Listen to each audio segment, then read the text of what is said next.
The rain hammered against the windows of Kensington Palace as William stared at the morning news reports.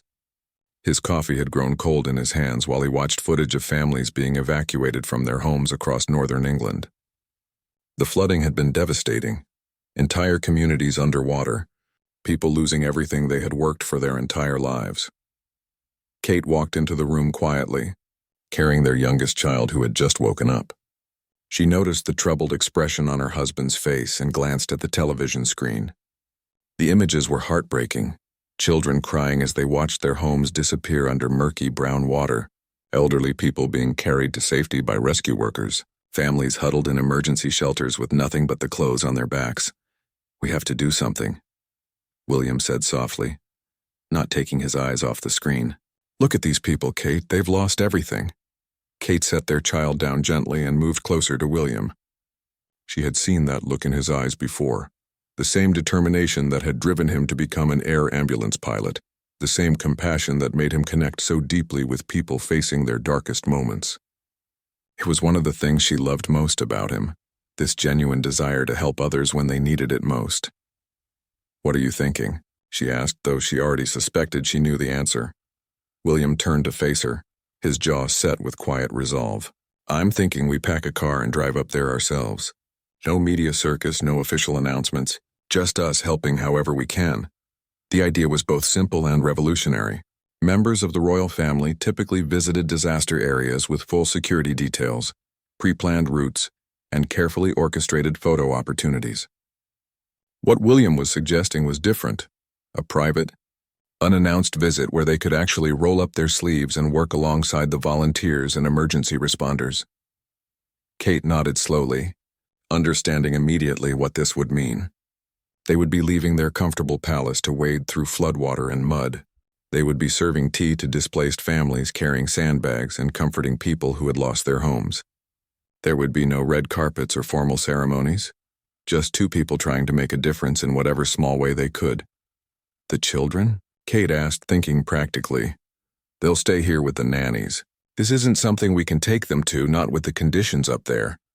William's voice was firm but gentle. He had already thought through the logistics, the risks, the potential complications. Kate looked at the television screen again, where a reporter was interviewing a woman who had lived in the same house for 40 years before the flood destroyed it. The woman was trying to be strong, but tears kept sliding down her cheeks as she talked about losing her husband's photographs and her grandmother's jewelry, things that could never be replaced. "When do we leave?" Kate asked simply. William's eyes softened with gratitude. This was why their partnership worked so well. Kate understood him, supported his instincts to help others, and was willing to step outside the traditional boundaries of royal duty when compassion called for it. "First thing in the morning," he replied. "I'll call the emergency coordinators tonight, let them know we're coming, but ask them to keep it quiet. We'll drive up ourselves, no convoy, no fanfare, just two more pairs of hands to help." As they began to make their plans, neither William nor Kate could have predicted how their simple act of showing up would ripple across the country. They had no idea that their decision to quietly help would inspire millions of people to take action in their own communities. All they knew was that people were suffering, and they couldn't sit comfortably in their palace while others lost everything they held dear. That evening, as they packed old clothes and Wellington boots, Kate found herself thinking about the woman on the television, the one who had lost her husband's photographs. She wondered if there was anything they could do to help her find some small piece of her old life again, some way to show her that she wasn't forgotten in her grief. The next morning would mark the beginning of something extraordinary. Though William and Kate didn't know it yet, they were simply two people who saw others in pain and decided to do whatever they could to help, regardless of protocol or tradition, or what anyone else might think. The sun was barely visible through the thick clouds as William and Kate's unmarked car pulled into the small town of Milbrook. The devastation was even worse than the television reports had shown. Streets were still covered in mud and debris. Overturned cars sat abandoned wherever the floodwaters had left them, and the smell of damp and destruction hung heavy in the air. They had driven for 3 hours in silence, both lost in their own thoughts about what they might find when they arrived. Now seeing the reality of the situation, Kate felt her heart sink. How could two people possibly make a meaningful difference in the face of such overwhelming destruction? Their first stop was the Emergency Command Center, set up in the local school that had escaped the worst of the flooding. William and Kate walked through the front doors wearing old jeans, waterproof jackets, and muddy boots, looking more like volunteers than members of the royal family. The emergency coordinator, a tired-looking woman named Sarah, did a double-take when she realized who they were. "Your Royal Highnesses," she stammered. We weren't prepared for—" "Please, just call us William and Kate," William said warmly. "We're here to work, not for ceremonies. Where do you need us most?" Sarah's surprise quickly turned to gratitude.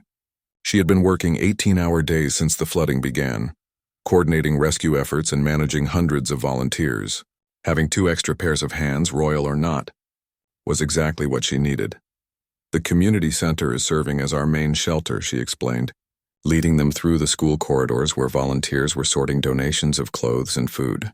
"We're feeding about 200 displaced people 3 times a day, and we desperately need help serving meals and just talking to families who are struggling." Kate noticed a bulletin board, covered with photographs, pictures that had been found in the flood, debris, and brought to the school in hopes that families might find lost memories among them. She thought again of the woman on television, who had lost her husband's photographs and felt a surge of determination. When they arrived at the community center, the scene was both heartbreaking and inspiring.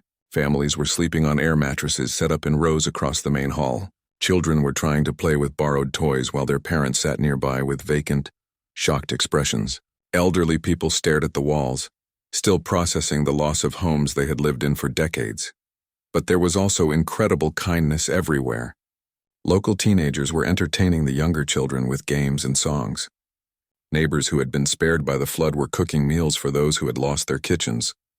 Strangers were sharing clothes, blankets, and comfort with people they had never met before. William and Kate quietly joined the lunch serving line, ladling soup and cutting sandwiches alongside other volunteers. At first, a few people recognized them and word began to spread through the hall. But something remarkable happened. Instead of creating a commotion or demanding special attention, the presence of William and Kate seemed to give people permission to hope again. "I can't believe they're actually here," whispered an elderly man named George as Kate handed him a cup of tea. "They didn't have to come, but they did anyway."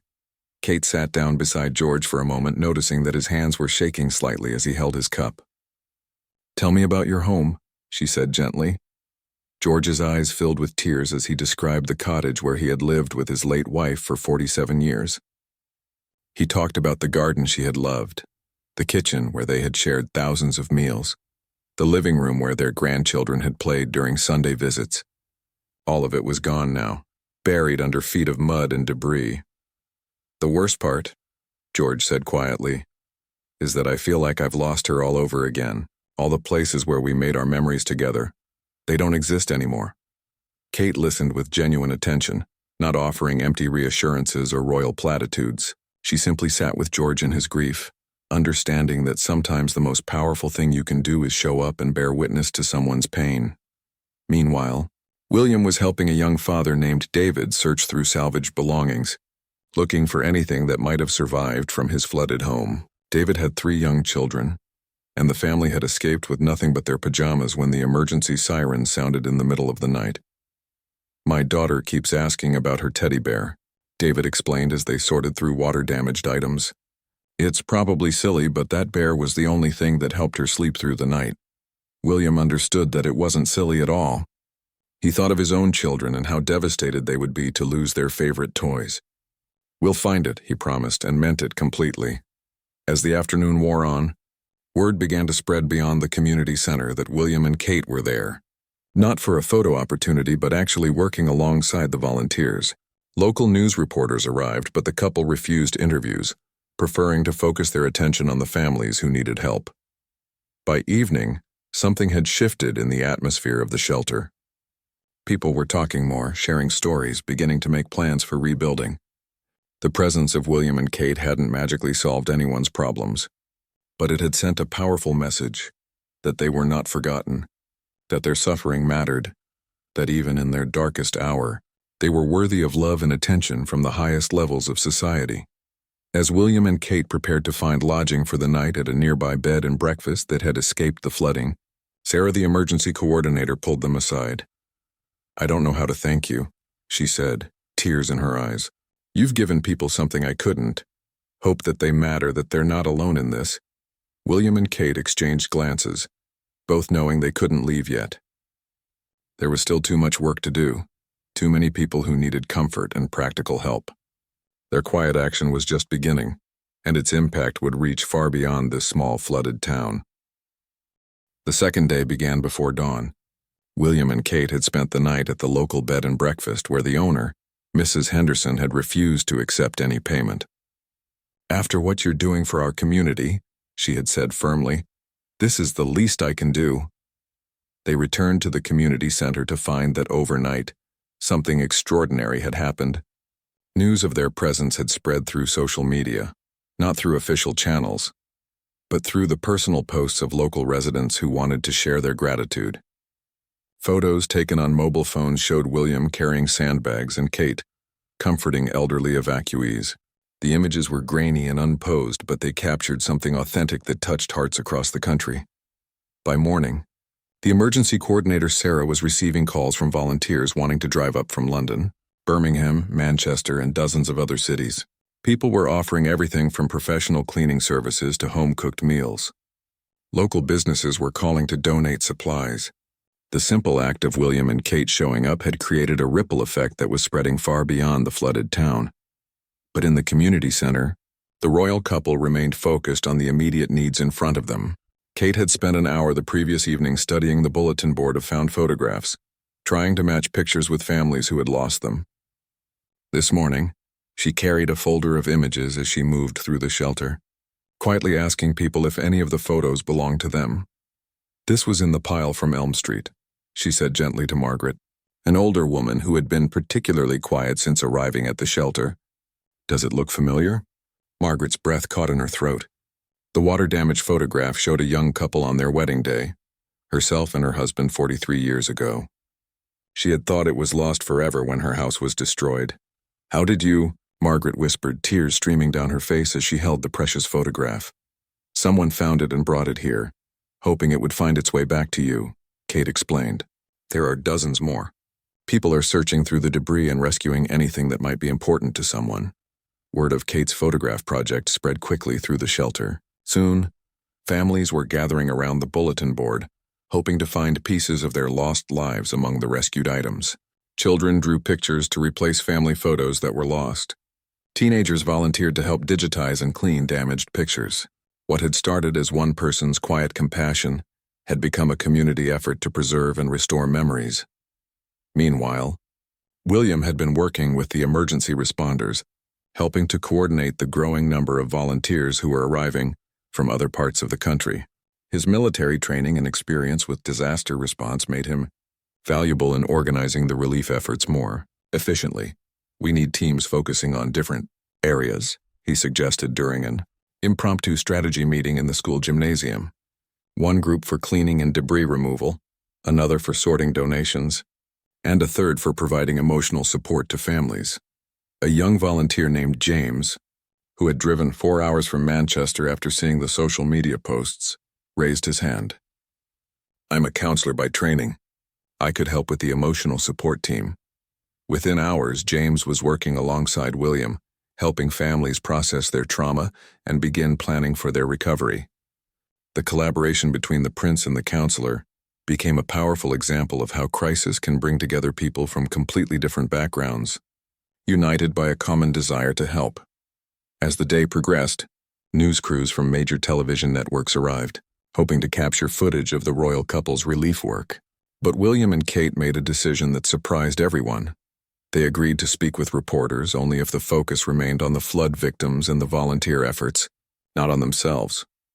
"The story here isn't about us," William told a BBC reporter. "It's about the incredible resilience of this community and the way people from across the country have come together to help their neighbors. That's what deserves attention," Kate added. "We've seen extraordinary acts of kindness every hour we've been here. Strangers helping strangers, people giving their time and resources to families they've never met. That's the real news story." The interviews, when they aired that evening, were unlike typical royal media appearances. Instead of formal statements about charitable patronages, Viewers saw William and Kate speaking with genuine emotion about specific families they had met, specific acts of kindness they had witnessed, specific needs that still required attention. The response was immediate and overwhelming. The emergency center's phone began ringing constantly with offers of help. A national grocery chain announced it was sending a truck full of supplies. A construction company volunteered to help with rebuilding efforts. Most importantly, individual citizens started organizing their own local volunteer groups, inspired by the example of people coming together during crisis. But perhaps the most significant moment of the day happened in the evening, when George, the elderly man who had lost his wife's garden and 47 years of shared memories, approached William and Kate as they were preparing to leave for the night. "I wanted to thank you," he said simply, "not just for being here, but for showing me that kindness still exists in the world. My wife always believed that people were fundamentally good, and I lost sight of that when I lost everything else. You've helped me remember." Kate hugged the old man gently, and William shook his hand with genuine warmth. They were both thinking the same thing, that George had given them far more than they had given him. His reminder about fundamental human goodness, shared in the midst of his own profound loss, would stay with them forever. As they drove back to their bed and breakfast that night, William and Kate talked quietly about what they were witnessing. Their decision to show up without fanfare had accidentally created something much larger than they had intended. People across the country were being inspired to take action in their own communities, to reach out to neighbors in need, to remember that individual acts of kindness could add up to something transformational. They had no way of knowing that their story was being shared around the world, that their example of quiet service was inspiring similar actions in other countries, that their simple decision to help was creating a movement of compassion that would outlast the flood recovery by years. All they knew was that tomorrow, they would return to the community center, roll up their sleeves again, and continue doing whatever small things they could to help their fellow human beings heal. By the third morning, the small town of Milbrook had been transformed into something resembling a small city of hope. Volunteers continued to arrive from across the country, but now they came organized and prepared. Families from unaffected areas had driven up with their children, turning the relief effort into a community-wide lesson in compassion and civic responsibility. William and Kate arrived at the community center to find an unexpected sight.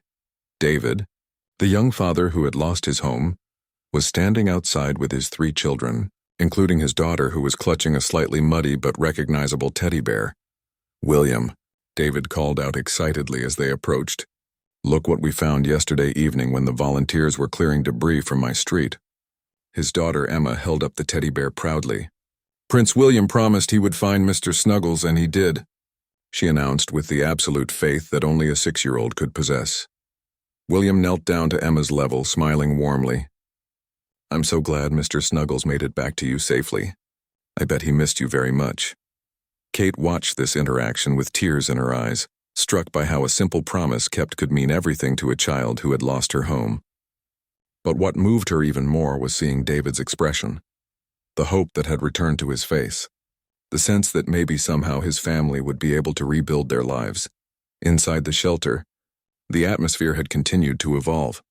What had started as a place of emergency accommodation was becoming a hub of community organization and mutual support. Families who had lost their homes were now working alongside volunteers, contributing their local knowledge to help coordinate the most effective relief efforts. Margaret, the elderly woman who had recovered her wedding photograph, had become an unofficial historian of the recovery effort. She was interviewing other flood victims and volunteers, collecting their stories and creating a record of how the community had come together during its darkest hour. "I want my grandchildren to know about this someday," she explained to Kate as they sat together sorting through more recovered photographs, not just about the flood but about how people responded to it, about how strangers became family, how loss became an opportunity for love. Kate was particularly struck by Margaret's perspective. Here was a woman who had lost nearly everything she owned, yet she was focused on preserving the positive stories of human kindness that had emerged from tragedy. Her resilience and grace were inspiring everyone around her. Meanwhile, William had been working with local officials and volunteer coordinators to address a growing challenge: how to manage the overwhelming response their presence had generated. The small town was struggling to accommodate all the volunteers who wanted to help, and there was a risk that good intentions might become counterproductive. "We need to spread this energy beyond just this one community," William suggested during a planning meeting. "There are flood-affected areas all along the river system. Maybe we can help coordinate volunteers to assist in multiple locations." This led to the creation of an informal network of relief efforts, with experienced volunteers from Milbrook traveling to other affected areas to share what they had learned about effective disaster response. William and Kate's presence had not only helped one community, but had accidentally created a model for grassroots disaster relief that could be replicated elsewhere. The media attention had also evolved in an unexpected direction. Instead of focusing primarily on the royal couple's involvement, reporters began highlighting the individual stories of volunteers and flood victims.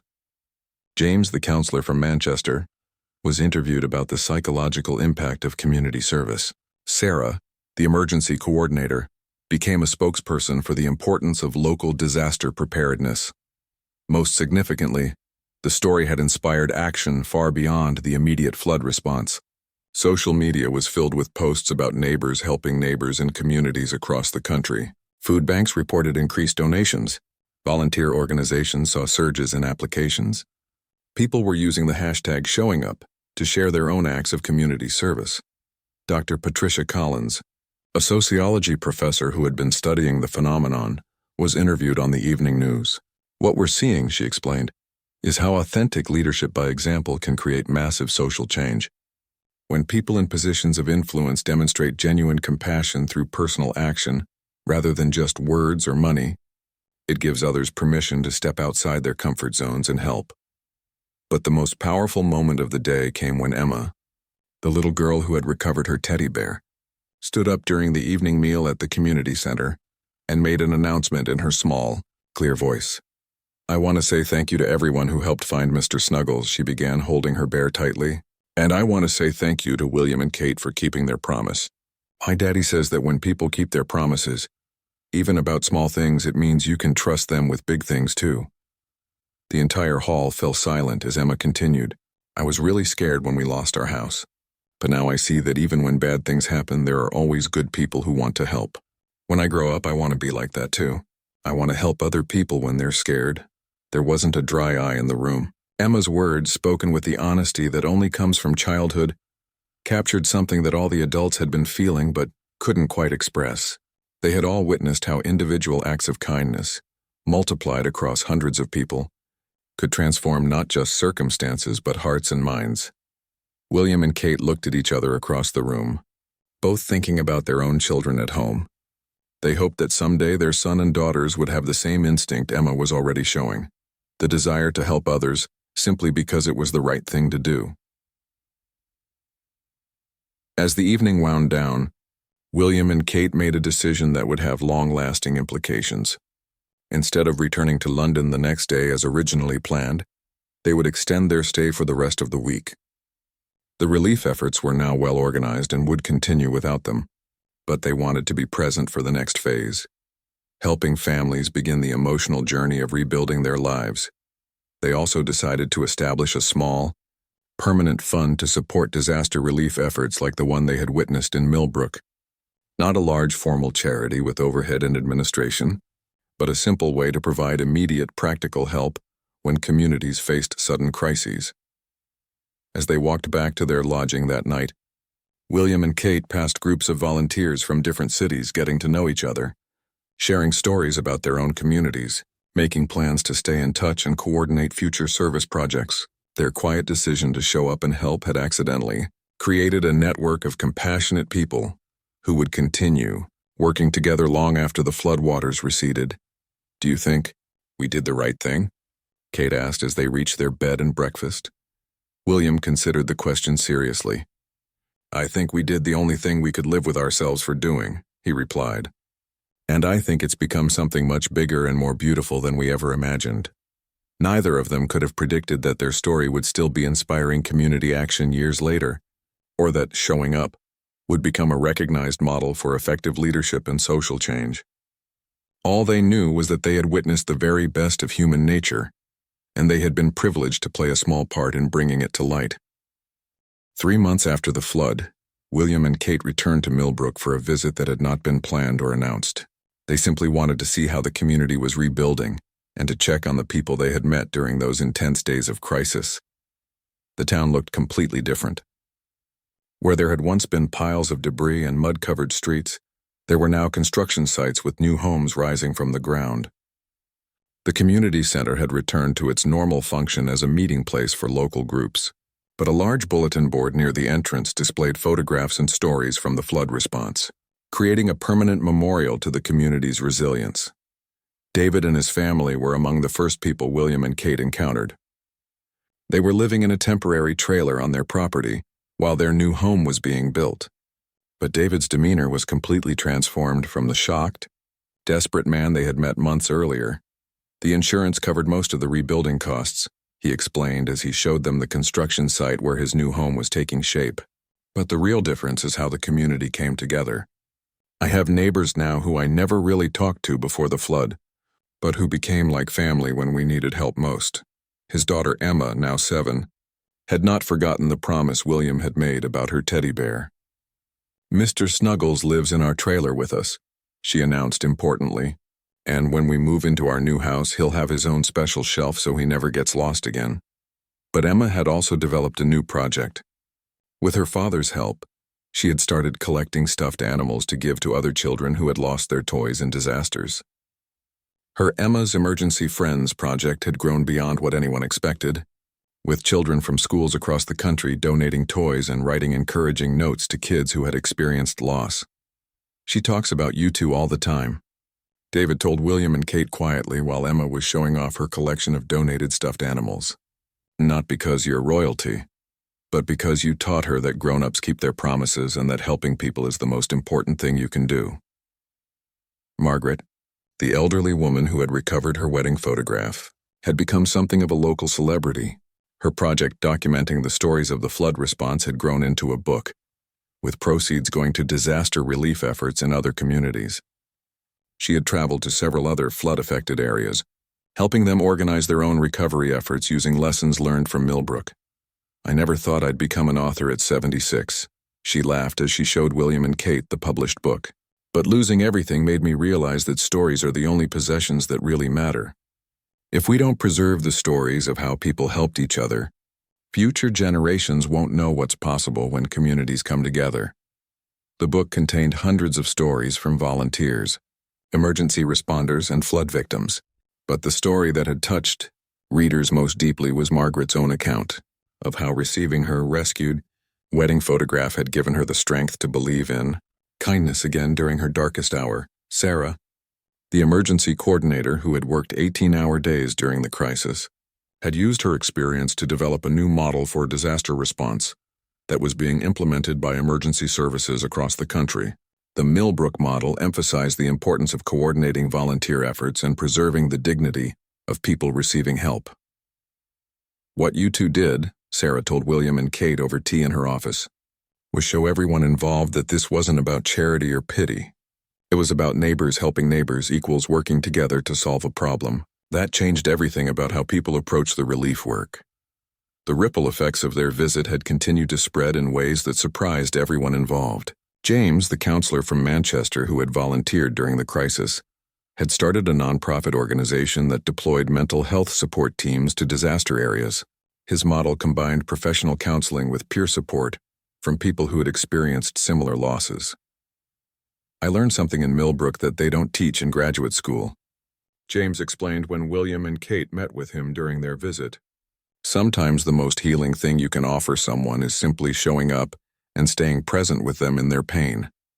That's what you demonstrated, and it changed how I practice counseling. But the most unexpected development was what had happened in communities that hadn't experienced any disasters at all." Inspired by the Milbrook story, neighborhoods across the country had started organizing their own mutual aid networks. People were checking on elderly neighbors, organizing skill-sharing workshops, creating community gardens, and finding dozens of ways to strengthen local connections. A teacher named Mrs. Patterson had incorporated the Milbrook story into her curriculum, having her students research disasters in their own area's history and how communities had responded. The students had become so engaged that they started their own service projects, from reading to residents at nursing homes to organizing supply drives for homeless shelters. The children keep asking me if William and Kate are going to visit our town, Mrs. Patterson told a local reporter. I tell them that they don't need to wait for anyone special to arrive before they start helping their community. They can be the ones who show up for their neighbors. During their visit, William and Kate also met with some unexpected people who had been inspired by their example. A corporate executive had left her high-paying job to work for a disaster relief organization. A retired couple had sold their large house and used the proceeds to fund emergency response training for rural communities. A group of teenagers had started a social media campaign encouraging young people to volunteer in their local communities instead of just posting about social issues online. Your story gave people permission to care, explained Dr. Patricia Collins, the sociology professor who had been studying the phenomenon. In a culture that often rewards cynicism and self-interest, seeing people in positions of privilege genuinely serving others reminded everyone that compassion is not naive or weak, but actually the foundation of strong communities. As William and Kate walked through the rebuilt town center that evening, they reflected on how much had changed since their first impulsive decision to drive north and help with flood relief. They had simply wanted to do something useful in the face of other people's suffering. They had never intended to start a movement or inspire social change. Do you think we should have handled anything differently? Kate asked as they passed the memorial garden that had been planted where the worst flooding had occurred. William considered the question carefully. I think we were just lucky that our instincts led us in the right direction, he replied. We couldn't have planned or predicted how people would respond. We just tried to be helpful and somehow that was enough. But as they prepared to drive back to London the next morning, both William and Kate knew that their understanding of their roles and responsibilities had been permanently changed by their experience in Milbrook. They had learned that authentic leadership meant showing up personally, not just sending representatives or writing checks. They had discovered that individual actions, however small, could inspire collective movements that transformed entire communities. Most importantly, they had seen proof that ordinary people, when given the opportunity and encouragement, were capable of extraordinary kindness and generosity. That lesson would shape every decision they made about their public service for the rest of their lives. 5 years later, Emma was 12 years old and stood nervously at the podium in the main hall of the rebuilt community center in Milbrook. She was about to give a speech at the 5th annual Showing Up Day, an event that had grown from a small local memorial into a national day of community service. My name is Emma Mitchell, she began, her voice stronger than she felt. 5 years ago, I was 7 years old and I lost my house and my teddy bear in the flood. Today, I want to tell you about what I learned from that scary time, and from 2 people who showed me what it means to keep promises and help others. In the audience, William and Kate sat quietly in the back row, having arrived without fanfare as they did every year for this anniversary. They watched Emma with pride and amazement, remembering the frightened little girl who had clutched a muddy teddy bear and somehow, finding it hard to believe she had become this confident young person who was addressing a crowd of hundreds when Prince William promised to help find my teddy bear. I believed him because he looked me in the eyes when he said it, Emma continued. But the real promise he and Catherine made wasn't about a toy. It was about showing up when people need help, even when it's hard or messy or inconvenient. Emma's Emergency Friends project had grown into a national network of children helping children during disasters. She now worked with emergency response teams to ensure that comfort items for kids were included in disaster relief supplies. Her project had provided thousands of stuffed animals, blankets, and toys to children who had lost their belongings in fires, floods, tornadoes, and other emergencies. I used to think that helping people required being special or important, Emma said, gesturing toward William and Kate without naming them. But I learned that the most important thing is just deciding to show up. Anyone can do that. Everyone should do that. The audience included many of the original volunteers from the flood response, but also hundreds of people who had been inspired by the Milbrook story to start their own community service projects. There were teachers who had incorporated service learning into their curricula, business leaders who had implemented community volunteer programs for their employees, and ordinary citizens who had simply started paying more attention to their neighbors' needs. Margaret, now 81 and still sharp as ever, had become something of a national treasure.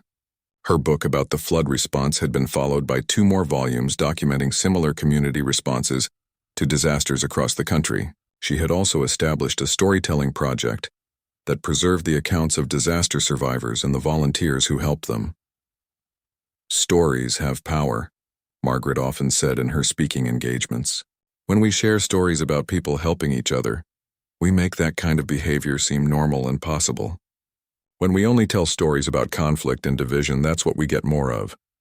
David had not only rebuilt his home but had started a construction company that specialized in disaster recovery. His business model was unique. For every paying client, his company provided free labor for one family that couldn't afford reconstruction costs. He had traveled to disaster areas across the country, bringing teams of volunteers to help with rebuilding efforts. The flood taught me that security doesn't come from having perfect circumstances, David explained to the audience. It comes from being part of a community where people take care of each other. That's what I want to build, literally and figuratively. James, the counselor from Manchester, had expanded his disaster mental health program into an international model. His teams had provided support in 12 countries, always working alongside local counselors and community leaders. The program emphasized the same principles that had emerged from Milbrook, that healing happens best when people feel valued and included in their own recovery. Trauma can isolate people, James said during his portion of the anniversary program. But when communities respond with genuine care and respect, trauma can also become a catalyst for deeper human connection and resilience. Sarah, the former emergency coordinator, had been promoted to a regional position and was now responsible for disaster preparedness across multiple counties. She had written the definitive guide to community-based disaster response, which was used by emergency management agencies around the world. The most important lesson from Milbrook, Sarah explained to a group of emergency management students who had attended the anniversary event, is that effective disaster response isn't primarily about equipment or procedures.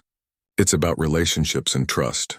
When people feel genuinely cared for, they become partners in their own recovery rather than passive recipients of aid. But perhaps the most significant speaker at the anniversary event was someone who hadn't been present during the original flood response. Dr. Amanda Richardson was a research scientist who had been studying community resilience and social change. Her longitudinal study of communities that had experienced disasters had identified the Milbrook effect as a measurable phenomenon. What we've documented, Dr. Richardson explained, is that communities where authentic care and mutual aid emerge during crisis continue to demonstrate higher levels of social cohesion, civic engagement, and collective problem-solving capability years after the original emergency has passed. Her research showed that the communities inspired by the Milbrook model had lower crime rates, higher voter participation, better educational outcomes, and more successful local businesses.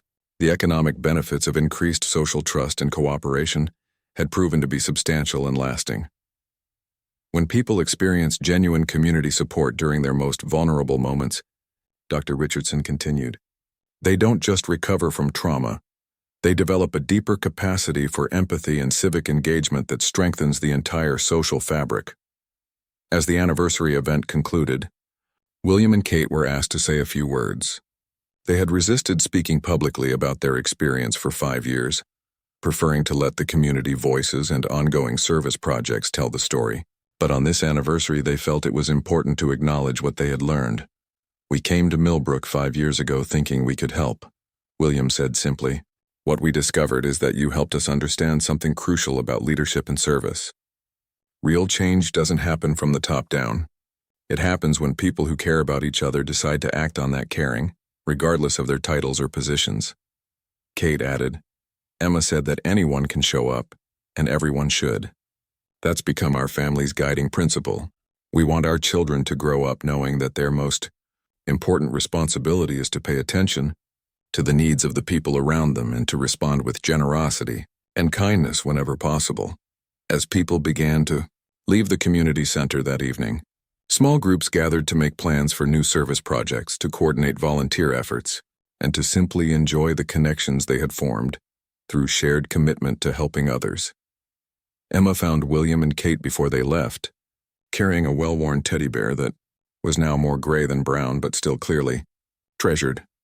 "Mr. Snuggles wanted me to say thank you," she said, with the slight embarrassment of a 12-year-old who still loved her childhood toy but was becoming aware that others might think it childish. "Please. Tell Mr. Snuggles that he taught us." Something important, too," William replied seriously. "He taught us that small promises matter just as much as big ones, and that keeping faith with a child is one of the most important things adults can do." As William and Kate drove home that evening, they reflected on how their impulsive decision to help during a crisis had unexpectedly become a blueprint for civic engagement that was still inspiring people 5 years later. They had learned that authentic leadership meant being willing to step outside your comfort zone, to meet people where they were, to listen more than you speak, and to demonstrate through your actions what you believed about human dignity and mutual responsibility. Most importantly, they had discovered that individual acts of kindness, when witnessed and shared, could create movements of compassion that outlasted any single crisis. The tears that had been shed in Milbrook, tears of loss, gratitude, and hope, had watered seeds of community care that were now blooming across the country and around the world. Their quiet action had inspired millions, but perhaps more significantly, it had created a new understanding of what was possible when people decided to show up for each other with genuine care and authentic presence. The story that began with floodwater and mud had become a story about the power of ordinary people to create extraordinary change through simple acts of love.